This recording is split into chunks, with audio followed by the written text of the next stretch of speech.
This week on the Organized Life podcast. And spent days, and I'm guessing listeners have too, which is like, okay, meditate, cold shower, workout, yoga, breathe, healthy breakfast, what do we call them? Mantras with kids, grounding moment at the desk, email 37, social media, healthy lunch with 22 grams of protein, followed by collagen, right? Like, this is how we live.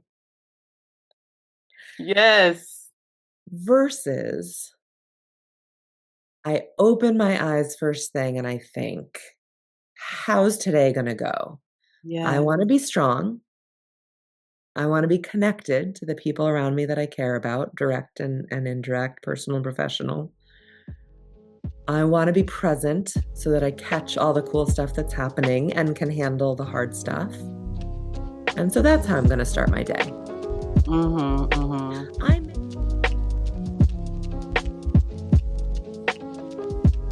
Hey, and welcome to the Organized Life podcast, where we are creating a movement with powerful organizing strategies and systems that save you space, time, energy, and money.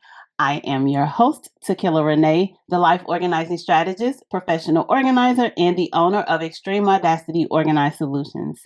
And once again, I'm super excited to be with you guys today because we are continuing this journey on creating the organized life.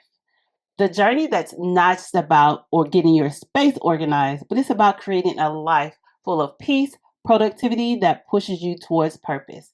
And today I am joined by Nell. Welcome, Nell. Hi, Takilla. It's great to be here. Thanks for having me. I'm so excited to have you here today. You know why. They'll figure it out in a minute. But first, Nell, could you please? I am really horrible with names, especially last names. But tell the people how to pronounce all of your last names. All of them. There are so many syllables here. So I am Nell Derick Debevoise Dewey. That is my mom, my dad, and now my husband. And now that we're friends, you can just call me Nell 3D, and we're going to get into why that makes a lot of sense. But for now, that's so cool. I didn't know that was your stage name. I love it. Mm-hmm. Yeah. Well, listen, learn from guys, you. I'm just organizing, streamlining, getting rid of all those letters. Because it's a lot, but they all start with D's. It's so crazy.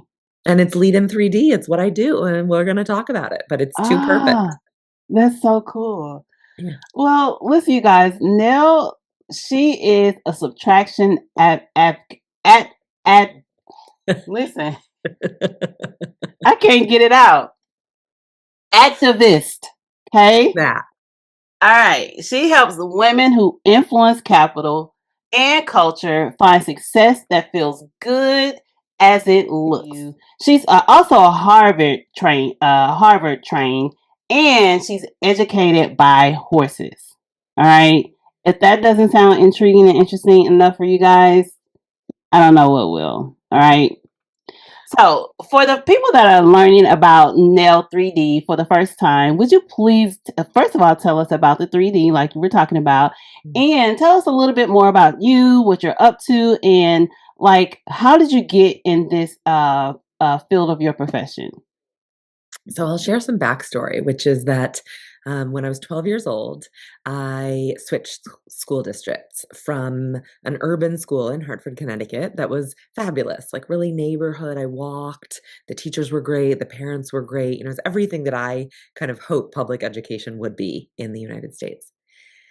The school I would have gone to for 7th grade was not so great. It was violent, there were gangs, academics were, weak at best, and there certainly wasn't like a robust extracurricular life. And so my mom, fabulous self-employed massage therapist, did not have a ton of cash, but she was savvy enough to know that literally 400 yards over there across a random line down the middle of a street was a different school district that was nationally recognized for its academics, for its extracurriculars, for its teachers. And so we moved. And I saw, as a 12-year-old, that like all my friends here and all my friends here in the new school were the same. Like they were smart, they were mischievous, they were athletic, they were kids. Right. But the opportunities that we each had Yeah, access to were very different. absolutely. And so that was this like little 12-year-old Nell, precocious though I was, sense of like, I want to fix that. Like, not in like a pity Mm, party, like, oh, these poor yeah, kids, boo hoo, just in like a, that doesn't make sense. That's yeah. not optimal. And so I went off to the nonprofit sector because, at least in the late 90s, that's kind of what I thought the path was to make a difference. I know better now, but at the time, it led me to a phenomenal decade of working in the nonprofit space. And, happy to dig into that as much as is useful. But the punchline 10 years later is that I was doing this very mission aligned work. I was living in a community center in Palestine, helping kids get Oh, opportunity. wow. Like it was very juicy. Yeah. And then my dad died of brain cancer at 54 years Mm, old. And mm-hmm. Tequila, I didn't take or make the time to go to his funeral. Mm, So mm, that landed, that didn't feel so good in the weeks and months that followed. And then less than a year later, my marriage fell apart and I got mm, divorced. mm, So I share all of this to say that this is where 3D came from. Because what I had done was go, I didn't do anything wrong. I went really deep into impact. I had this purpose and I wanted to fix it. And so I mm-hmm. spent 10 years working harder and harder and harder and closer to the problem to save lives. But I neglected my own Yes. well-being and my family life in service of this world mission that was so Yeah. important and effective. But I realized that this one-dimensional pursuit is not sustainable, and it needs Mm, to be me, my well-being, and we, my family, and my team, and my work, and the world all have to be mm-hmm. in not in perfect balance, but in relationship. Yeah. Ugh, that's a lot. So what, if you don't mind answering, like what caused you to like not go to your dad's funeral? What was happening around that time? This notion of impact, right? And if I'm sure there's plenty of impact-driven people in your audience who maybe work in nonprofit or not, but service is sacrifice. There's this kind of Mm, martyr approach, right? But the mission, but the kids, but yeah. and look, there's a white savior BS around it, like they Uh, need me. I'm doing so much. yeah. It's so important that I'm here. Give me a break. You know? They wouldn't have missed me. I could have gone. And then the other piece was economic. I was working for a nonprofit Mm, and not making very I was basically on a field salary in the West Bank, not an American salary. We chose to not have an American office because of that. And so I didn't have a ton of cash, and it's not cheap to get out of Palestine to go to California. So that was somewhat real. But look, I could have figured it out. That was, also a bit more of an excuse. mhm, mhm, And so that, yeah, I just didn't and look, if you were my therapist, you would probably say, "What about your relationship with your dad?" And, it wasn't always a peaceful, easy relationship, so maybe there was some part mhm. there of not quite being ready to confront his death. Um, Yeah, but really it was just a short-sighted, one-dimensional choice of yeah, prioritizing this mythical yeah, obligation to service over my own family. yeah. We do that so much, even if it's Correct. not like, the high stakes, maybe like you were doing, and even the smaller aspects of neglecting ourselves over helping family, friends, church, all these things, we will put over ourselves for the name of whatever, right? And neglect who we are. Uh, us women, we do it so often. We do it so often. Bingo. And that's the awakening, is that it doesn't actually serve them. right? Which I think is what's so important to learn or to unlearn that obligation. Because like, what I'll ask women a lot of times is like, do you want to model this to your Mm, daughter? yeah. Really? Mm-hmm. Yeah.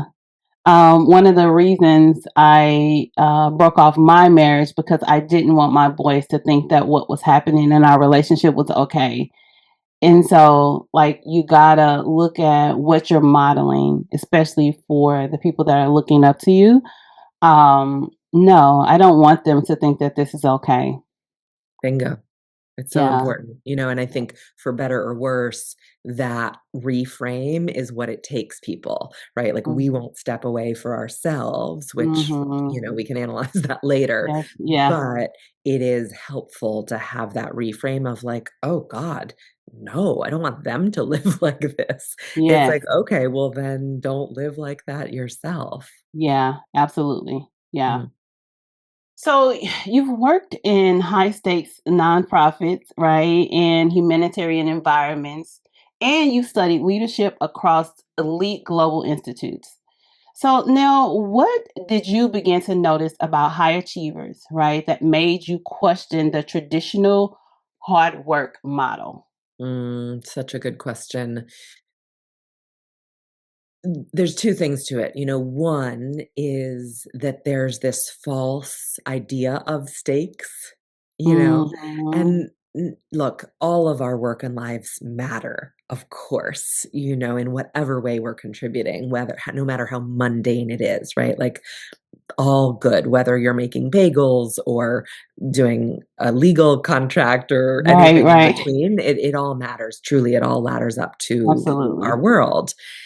And there is this overinflated sense of importance in a lot of our capitalist world that, just has distorted a little bit what really matters, and Mm-hmm. so the idea, look, clients matter and revenue matters, they pay salary and that pays health. Like, again, I'm not minimizing the fact that this is our system, but very few of us are doing brain surgery or heart surgery where there's actually a life or death stakes, And so, to your point, the fact that we miss a family member, parent's funeral, Mm-hmm. or in a little way on Tuesday night, sacrifice our sleep to wrap up a few more packages at church, it doesn't always make sense.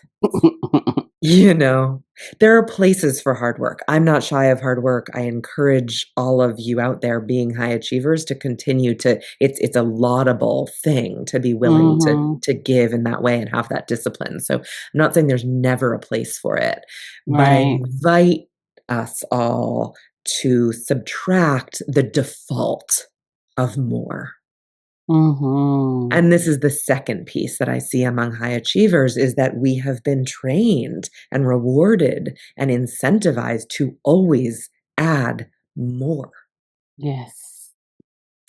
And more has a massive infrastructure of engineers and advertising dollars and behavioral psychologists who are working all night and all day themselves to get you always doing more. So we shouldn't feel silly or ashamed that we've gotten sucked into that path.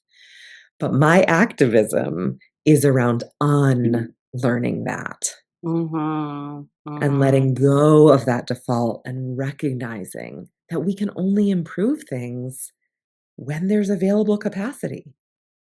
Right. And so if you're full up, something needs to improve, you gotta subtract first so that you have some headroom to make those improvements. That's so good. Um, society has us thinking that adding is better. It's better, and Static is what only, it's just the only way. well, that's true, that's true, that's true. I've learned, I guess it's really been the past 5 years, turning 40 will change things. But the past 5 years, I've learned so much about saying no and how much it has blessed my life. I had a therapist on the show, and all the listeners know now because I talk about her on almost every episode. But she told me that no means next opportunity. Love that. Right? I was like, that's so good. It's the next opportunity for them to get somebody else to do it. It's the next opportunity for you to do something else for yourself, right? Correct. And I have learned, like, just releasing myself of always having to feel like I had to say yes, Mm. was one step. But really leaning into, like, you have this time to do the things that you want to do because you're not trying to please everybody else. You're not trying to go to every basketball game, every football game, every church event, every this, every that. And it was like over the past 5 years, I've just really been oh, let me get back to you. Let me check my schedule. Right. And really looking at my schedule to see if it's something that even leaning towards my purpose, or maybe I even don't want to do or do want to do. Mhm. Yeah.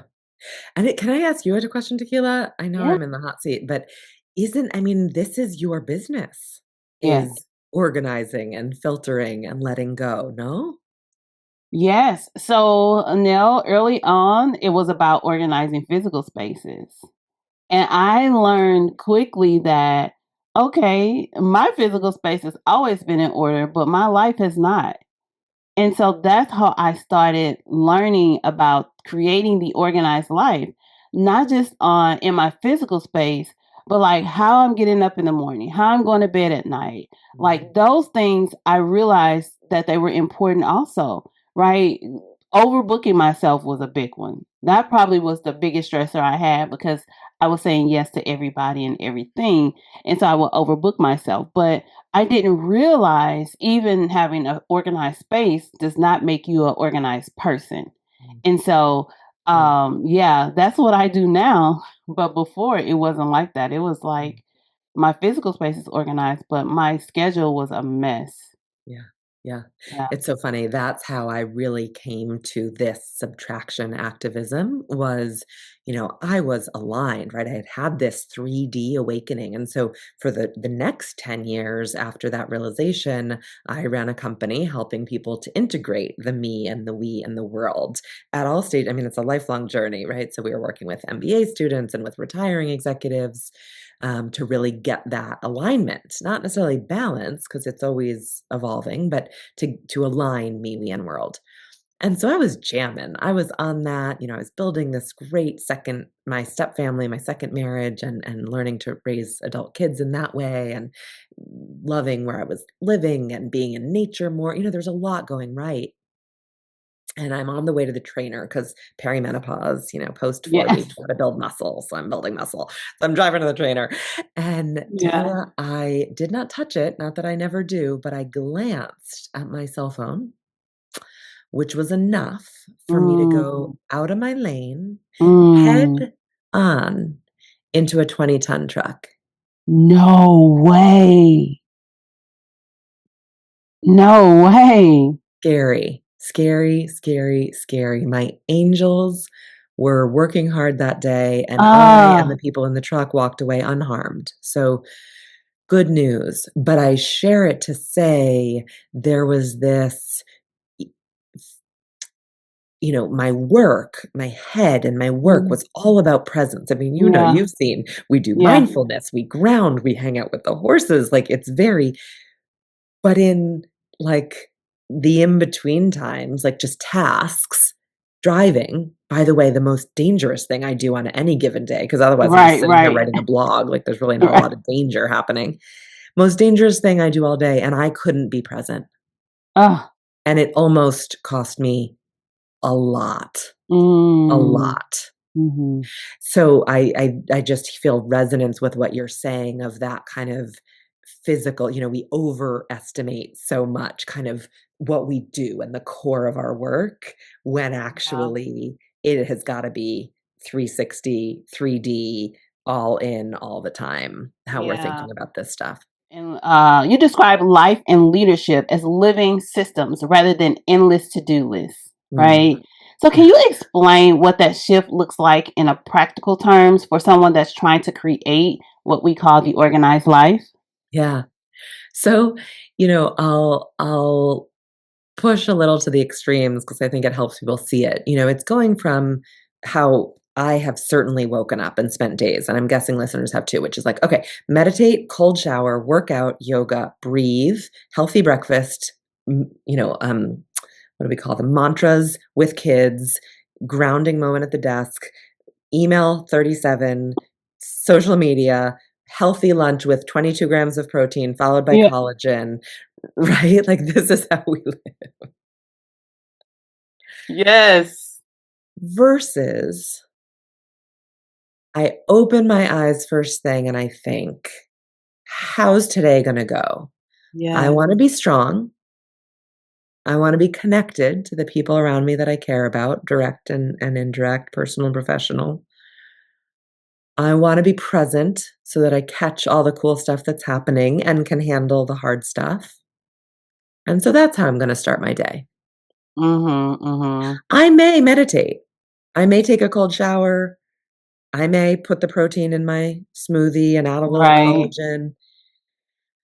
But that's the paradigm shift, right? Mm. From this intimidating, shame inducing, unachievable mountain of very valiant efforts with research to back up the fact that they're good for you versus thinking about the system of me and my family and my work and my community Mhm. and the trees and figuring out how those tasks plug in.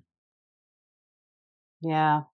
Because the unlock that happens is you find ways that they're connected. And so you may or may not do less. Again, you might keep all those habits because they work for you. Yeah. Great. But when you link them and make sense of them, they Mhm. take on a life of their own rather than being this burdensome obligation. Absolutely. And then also what I find is that they do tend to multitask. And so you don't have to meditate and cold plunge and say the mantras. It might be that for you, that cold plunge is so clarifying that that's your Mhm. meditation. Like, whew, brain, nervous system Ah, I regulated. see. Check, I right? see. And you don't need the mantra either because it just you're so clear-minded that it just comes. Yeah. Yeah, and then there's professional examples too, but I'll stop there and say, that's the promise, is that once you start zooming out and getting a little bit less Mhm. neurotic and wrapped up in the details, you see these opportunities to actually do less and achieve the same impact. Ugh, that's so good. To do less and get the same impact. We all need that. We need Yeah. it. It's Yeah. urgent. Like, it's actually again, that's why the activism piece rather than just strategy. These are all strategies, but I feel Right. activated about it. It is urgent. And so I am on a mission. This is my activism to help people see that. Yeah. So now let's talk about it because we know each other from a previous experience, and I want to talk about it. So I've experienced your work firsthand with the horses. Mm. It was very intense for me in the best way. And I'll tell my story after you talk about my question that I'm going to ask you. So, what have the horses taught you about energy and boundaries and alignment that most leaders quickly overlook? Mm. So horses are energy conservers.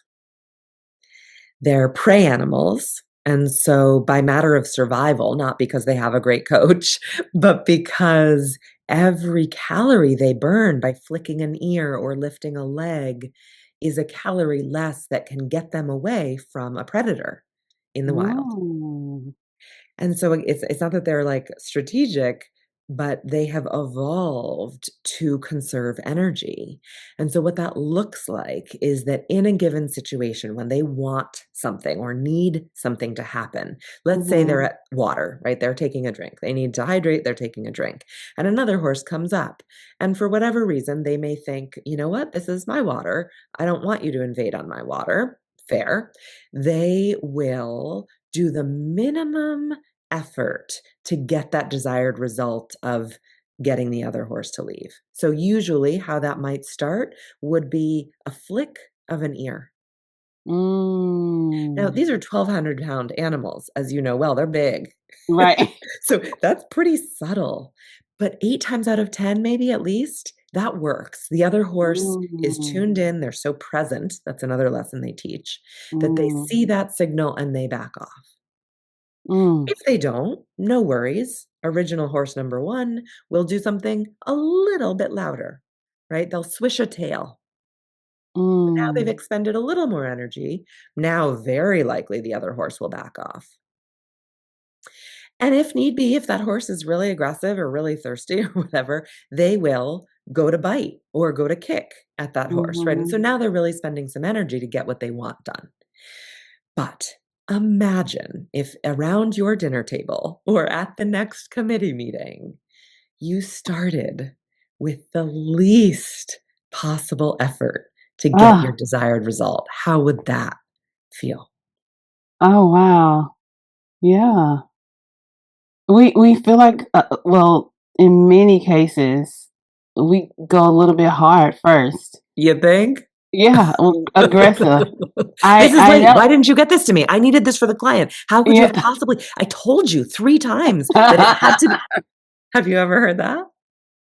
Yeah, like, I mean, I'm thinking about me, like, I've been like that, like, all these things are so much more important than preserving the relationship or like being nice, right? I needed the thing right now, right? And I'm definitely not in that space at this present time. I've evolved, but I have saw myself and regretted like how I came off, and that was unnecessary, Tequila. Like, so yeah, doing less to get the same result and possibly even better result. Possibly even better. Yeah. Mhm, Yeah. mhm. Okay, so What happened I for was you with the horses? ah so we talked about it a little bit, but it was a group of us and so it's been almost 2 years. Okay, first of all, I want to say that I received my note to myself and I forgot I had wrote the note. Okay. So after our experience with the horses, we all wrote a note to ourselves. Okay, so let me talk about the full experience. So first of all, I was like, yeah, I don't know if I want to do this because I'm not an animals person. Not that I'm afraid of animals. I don't like the maybe possible contamination of animals. I don't like feces. I don't like to be licked. That's probably my biggest one. I don't want the slobber on me. And so that's my biggest issue. I just feel very uncomfortable. And the unpredictability of animals Mhm. bother me. And so I was like, I don't know, but I'm on this journey of trying new things and new experiences. And if Carissa trusts Nell, then I guess I'll go ahead and take this on, right? And so walking into the what is it called? The arena. The arena. Okay, Yeah, I was gonna call it something else that wouldn't have yeah. been uh politically correct. But walking into the arena with the horses and was it two donkeys? Yep, Two exactly. donkeys. I was like, I don't know what's about to happen, but they better not come close. They better not touch me. I don't know. And so walking in and just observing. And then initially I felt obligated to touch the animals. And I Mm. know there was no one physically making me or even telling me I had to touch the animals. I felt obligated, like everybody else is rubbing the horses. I guess I better rub a horse or a donkey or something. And then somehow these two donkeys, they just cling to me. Like they were just like, you better rub me. They were like coming really close and basically like brushing up. And so I'm rubbing them and I'm rubbing them. And then we were about halfway, if not almost to the end of our experience with the horses and the donkeys. And I noticed how all of their textures were different. The head of them, the mid of them, and the back of them were different, which was a cool experience because I don't even know when the last time I rubbed a horse. And but it was at one point closer to the end where I just kind of walked away from the donkeys, walked away from the horses, and just stood in the middle of like the arena. And I don't know what happened there. I don't know, switched or whatever, but I just started crying like in the middle of the arena. And what I got in that moment is still, I kind of just talked about it. It was like, you don't have to do what you see other people doing. You could stand alone by yourself. And it made me so emotional. Like, you don't have to rub the animals. You can just be with them. You can just be present. Like, you don't have to physically do anything. You don't have to say yes. You don't have to say no. Just be present. And it made me so emotional. And that's what I got out of that experience. And it was really good for me in that moment because of some things that I was going through. And it really does hold true to this day. Like, I don't have to just do things, I can just be present. Right.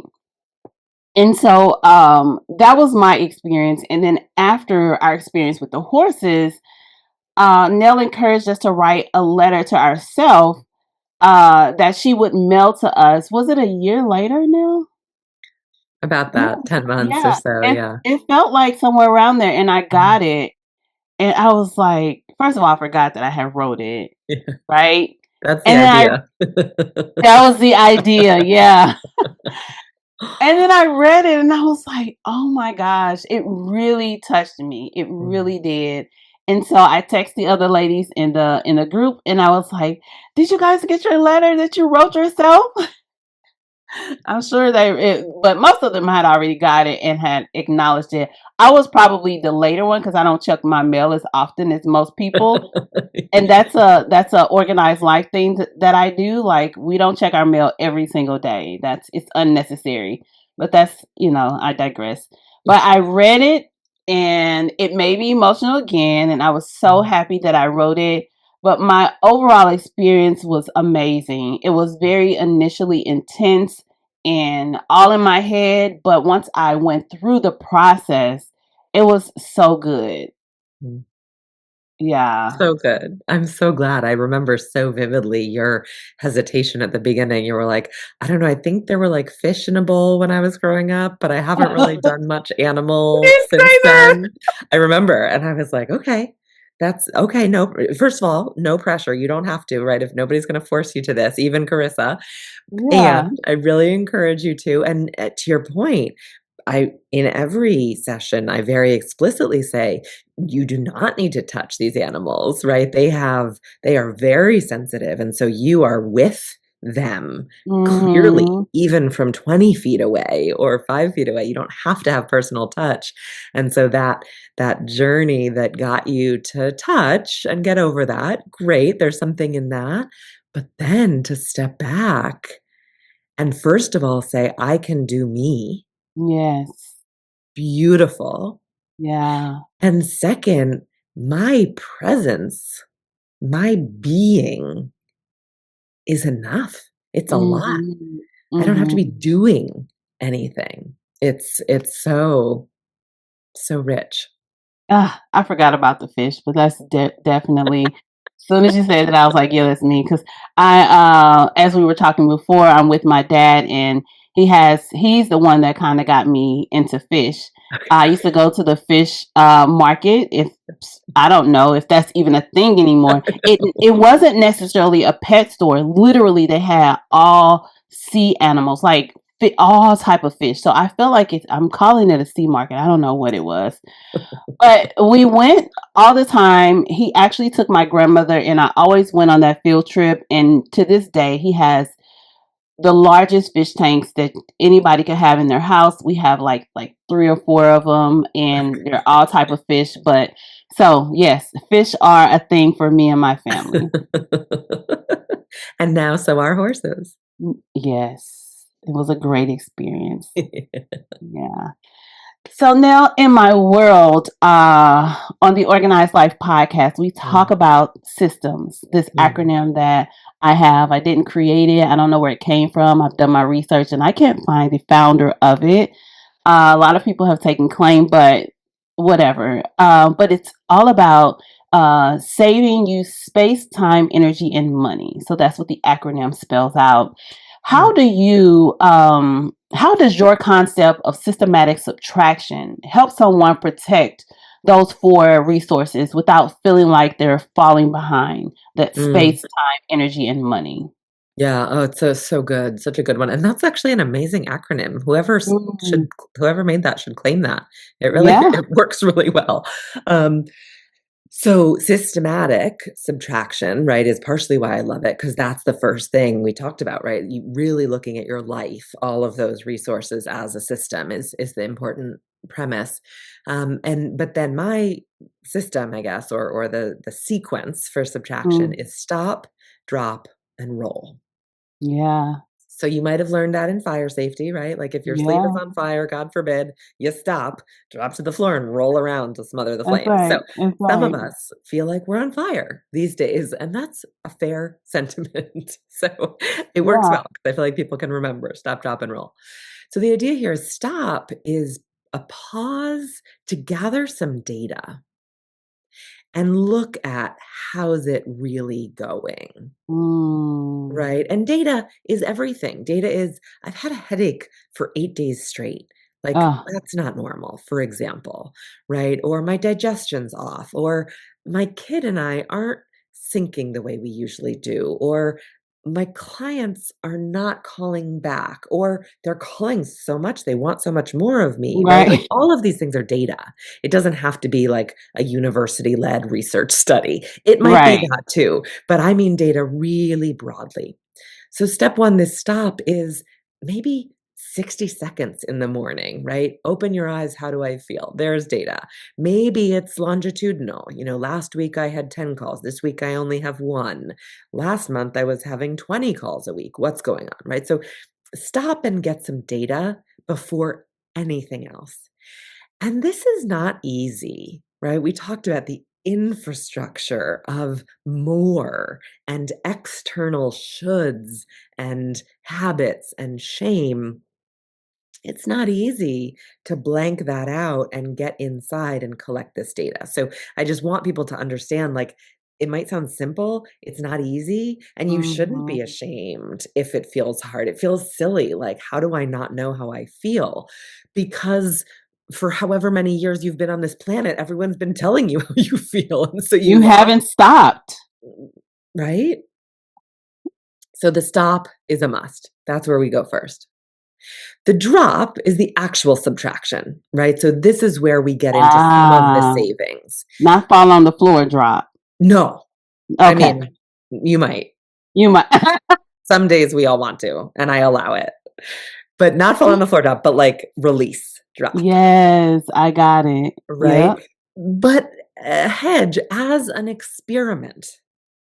Not necessarily, and this might be where our advice diverges. I don't need you to take it to the dump today. I think you could just like put it in the garage or maybe put it in a drawer or just experiment with letting go of a thing or an Yeah. obligation or an unhelpful thought. Just try it out and say, Today, this week, I'm not going to do that." And if you miss that unhelpful thought or that recurring meeting, bring it back. You have Oh, all the permission in the world. Bring it yeah. back, right? So the experiment piece I think is really important because Okay. it is stressful, it is scary to let go of some of these things that have gotten us to this point, and the world is changing so fast around us, we are changing so fast, the people who Yeah. need us are changing. We have to try out some of these experiments and see what would happen if I didn't do this thing. Mhm. And so in these experiments, you save some time or space or energy or money, Yeah. 1,000%. But the really exciting thing is roll. Yeah. And here I actually Okay. do encourage you to roll around on the floor because it's Okay. just a good idea for adults to do that sometimes. Like, when's the last time you rolled down a hill or around your living room? Like, Yeah. please roll somewhere. Yeah. It's kind of That's fun. funny. Makes you feel Yeah. silly. Puts Yeah. everything in perspective. That's right. But the actual role in this system is about connecting the dots. And so this is Okay. where the real savings comes, right? Because Mhm. now we're letting go of something. Realistically, we might be filling that space back in because we're busy, ambitious people and there's a lot to do in the world.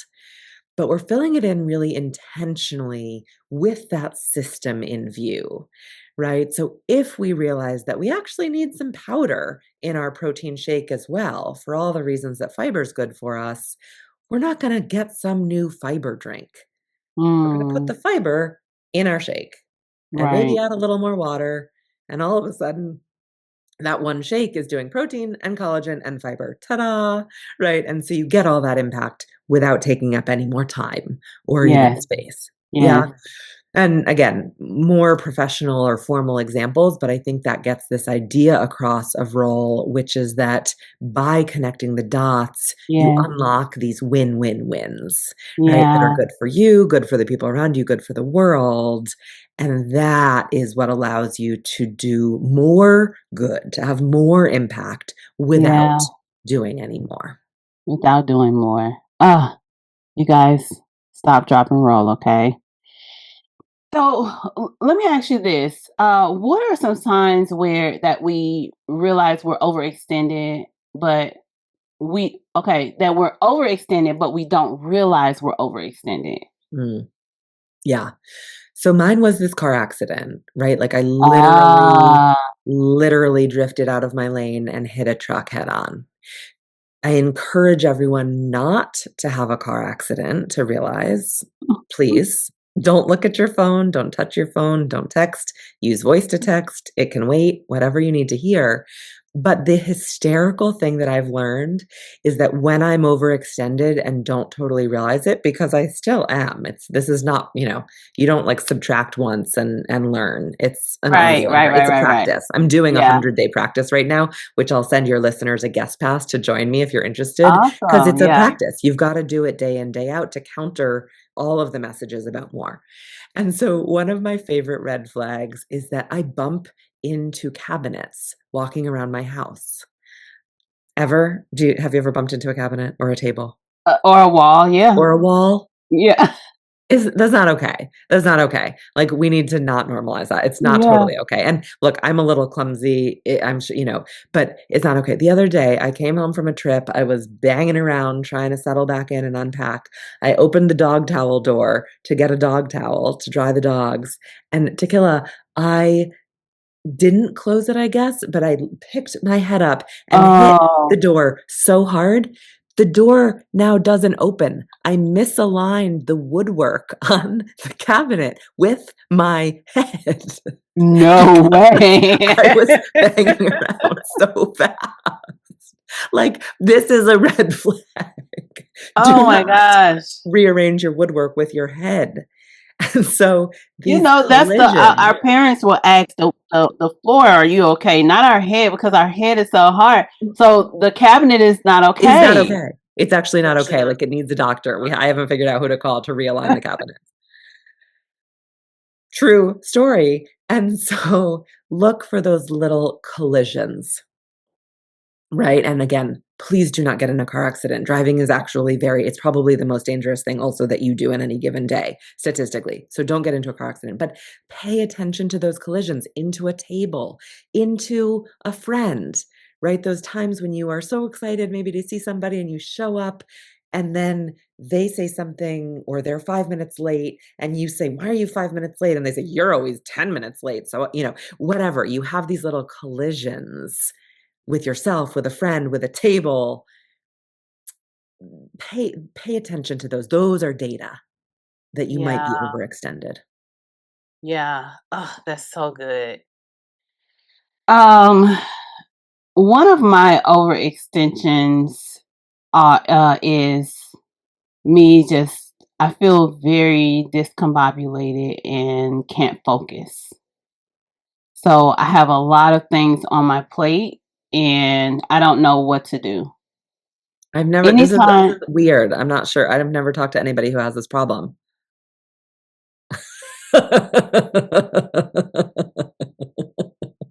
oh my goodness, that's so funny. Anytime I can't focus is because it's too many things to focus on. Yeah. That's the overextension.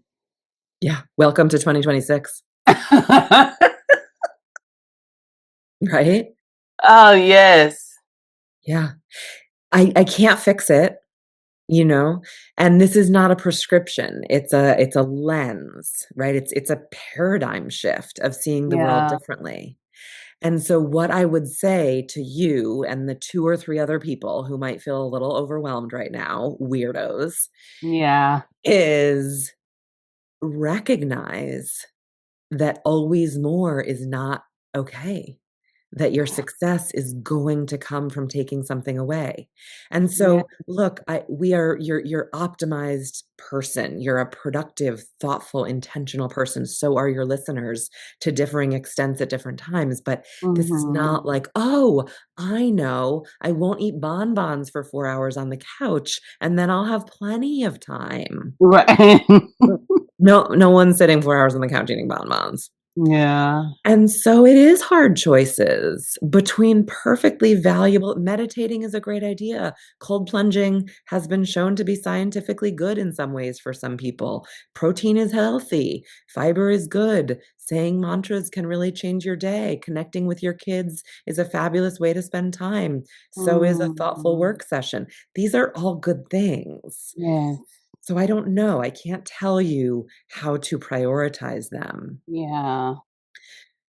I can invite you, I am eagerly inviting you to really try on the idea that more of those things is not getting Mhm. you where you want to be. And then you Yeah. have to start by getting quiet and listening to how things are really going, and then experimenting with dropping some of them and seeing what happens and what unlocks. And if your digestion's all whack because you let go of the fiber, it's worth putting the time in to add the scoop of fiber, Yeah. right? If you notice that your kid misses you, then you need to build Mm. back in that connection. If you notice that your kid starts coming to you for connection, congratulations. That was a great experiment. Let it go and let them come. And now you're Mhm. having more impact without doing Yeah. more. Yeah. Yeah. This has been so great. Now, is there anything with your expertise and what you do, what you talk about to your audience when you're speaking that we didn't discuss today that you would like to talk about? Hmm. You're so thorough, and because you know me, I feel like we got to most of the good stuff. I think the thing I want to underline is that this is really urgent. Mm, It's really important, and it's a choice. It's not easy.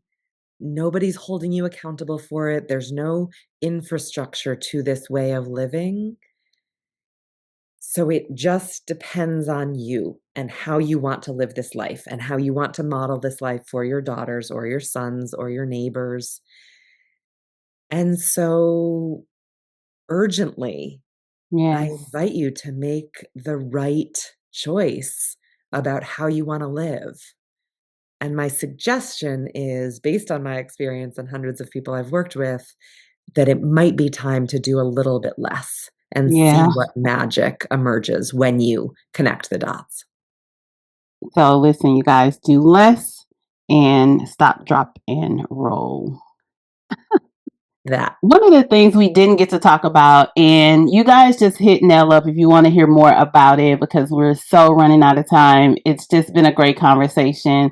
But I worked with her also on what's called the GC Index, and it was very, very eye opening. Everything that I've done with her has been very eye opening. So, just you guys, if you want more of Nell, she's a great resource. But the Mhm. GC Index, during that time, I learned that I was very much a visionary and a completioner. Like I like the to I have lots of vision about things. I'm a Clear creator. vision. Yeah. And when it's time to finish, I can tie the bow and make it really nice and pretty. But all the stuff in the middle, no interest in it. Those are the things that I need to delegate and get help on. And she really, really helped me to see myself differently and be okay with not wanting to do all the things in the middle. And that was such a great experience with the GC index. And if you want to talk about that a little bit, please feel free. But if not, I don't know how much time you have. We can. Yeah. Well, just a word, what I'll say about it, and I've written a lot and there's a lot publicly available. So absolutely hit me up on LinkedIn or my Substack will talk about where to find me. But what I'll say as I've gotten deeper into the subtraction emphasis since our two Okay. years together is that, it is a tool to answer exactly your last question of how do I prioritize, right? Because sometimes all of these things need to be done, but our energy is not spent equally on different tasks. We all Mm, have natural proclivities, natural leanings to certain kinds of tasks yeah. of contribution. And it's really hard to know that because our world has told us all these things about, and Yeah. we're good at some things that we may not be naturally energized by. And so I will just say that the GC index is a fabulous tool for people who, like you, are Fabulous. kind of like, I don't know where to start subtracting. It can be kind of, as you said, like new self-awareness to help you understand that an hour spent doing this actually really energizes you. And so hold on to that. Don't let go of, don't subtract that task. But an hour spent doing this feels like Ugh. an 8-hour slog. And there's nothing wrong with you because of that. There's no shame in that, but that is what you want to subtract somehow, right? Maybe you have the privilege to delegate it, maybe it can look different or you can package it different in your mind, or maybe you can just stop doing it and no one will care. Right. Right. Uh, you know what it gave me? It gave me language for certain things Mhm. and it gave me confidence in seeing myself as who I am Yeah. instead of trying to see myself as all these things. It gave me confidence and you like you are a visionary. Like you do have like you see the things, right? And all the things in the middle, it's okay that you don't want to do them. Like it's okay. It's okay. And It's so beautiful. Again, in this yeah, systems thinking, that adds up to more because there are people who don't have any who don't want to have vision. They're like, yeah. that's all a fantasy. I don't want to live out there. Whatever. Just give me some steps and I will map them like a pro and feel so Oh, energized yeah. by it. And so Yeah. that's the beauty of this knowledge. Exactly as you say, it's a language that not many of us have that's Yeah. really transformational, especially for collaboration. Oh, yes, so Mm, good. mm. Very much helped me with my collaborations. I'm so glad. Yeah. All right, now, so tell the Organized Life listeners how they can connect with you, how they can find you, what you're up to in this season of your life, and yeah, all the things. Yeah. So, I am writing and thinking and refining this practice a lot and practicing this practice. So, I'm right in the Yes. middle of 100-day subtraction practice, and there's a little gentle, bite sized prompt every day, along with a song so that we can dance because dancing is good for the soul. Mm, And so people can I'll send you the guest pass so that people can come check it out. It's on the paywalled section of my Substack, just so that it has a bit more value, right? If you invest something, you find value. Plus, it's my work, and I want to be paid for that. yeah. So it's on the paywalled section, but I don't want the paywall to be a barrier. And so I'm super excited to invite your organized life people in using this guest pass. Check it out. If you like it, please stay and pay for what's there. But the 100-day practice is really juicy for me right now. It's just so cool in real time to see it in my own life play out and then to see what other community members and users are seeing and doing with it. So that's been really awesome. And I write regularly there. There's videos, there's interviews, there's a mini course on systematic subtraction. So you can really wrap your head around what this is and the theory, some of the nerdiness and the life experience Yes. behind it. I'm on LinkedIn. My name is very unique and very easy to find. So by all Okay. means, hit me up on LinkedIn. And nell3d.com is kind of my, homepage, landing page, all the stuff you'd expect. Awesome. You guys will definitely make sure you guys have that in the description, the show notes. And once again, Nell, thank you so much for being here. I thoroughly enjoyed having this conversation with you. Same. Thank you so much, Takilla. It's really fun to reconnect. And thank you for sharing your horse story so vividly, like it was yesterday. It's so It was powerful for people to hear that work, and definitely a big invite. I do the work in New York area, in Santa Fe, where we were, but also in Montana now, under the big sky, and in Italy, even if people are intrigued. Oh, So yeah. Yeah, you guys, we were in Santa Fe, so be jealous because it be was jealous. amazing. It was beautiful. Oh my gosh, it was the most amazing experience. Like everything. It was just so good. All right, you guys, thank you so much for being here with us today. And remember, if whatever strategy or system you are putting in place is not saving you in all four areas, space, time, energy, and money, maybe you want to rethink it, revise it, tweak it, whatever you need to do to see what's actually working for you so that you can do more of that, and what's not working for you. You can subtract it. Yeah, love Yeah. that. All right. So until next time, you guys, ciao. Ciao.